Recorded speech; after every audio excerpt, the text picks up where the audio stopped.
Few months back మా ఫ్రెండ్‌కి ఒక హెల్త్ ఇష్యూ ఉంటే ఆయుర్వేదిక్ హాస్పిటల్‌కి వెళ్ళాము. అయితే అక్కడ నర్సరీ కూడా ఉండిందనమాట. అక్కడ చిన్న చిన్న స్ట్రాబెర్రీ ప్లాంట్స్ ఉంటే సరే అని చెప్పి తీసుకున్నాను. అది ఇంటికి తీసుకొచ్చినప్పటి నుండి ఎంత పిచ్చి పిచ్చిగా పెరుగుతుందంటే, సో తర్వాత నాకు అర్థమైంది ఇది రియల్ స్ట్రాబెర్రీ ప్లాంట్ కాదు. దిస్ ఈజ్ అ వీడ్ అనమాట. దీన్ని మాక్ స్ట్రాబెర్రీ అంటాము.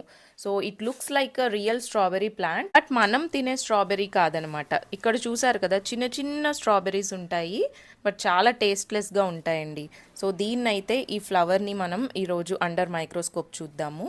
ఇక్కడైతే మనకు చూడండి హనీ కోమ్ లాంటి ప్యాటర్న్ కనపడుతుంది కదా, నేచర్స్ ఓన్ 3D డిజైన్ ఎంత బాగుందో కదా. అండ్ ఇక్కడ మనం చింతర్ కూడా చూడొచ్చు, దానికి స్ప్లిట్ అయి ఉన్న పోలెన్ కూడా చూడొచ్చండి. చిన్న చిన్నగా ఉన్నాయి కదా, సో వాటిని పోలెన్ అంటాము. దీంతోనే పాలినేషన్ జరుగుతుందన్నమాట. స్ట్రాబెర్రీ ప్లాంట్ తీసుకోవాలంటే చూసి తీసుకోండి, నాలాగా వీడ్స్ తీసుకోవద్దు.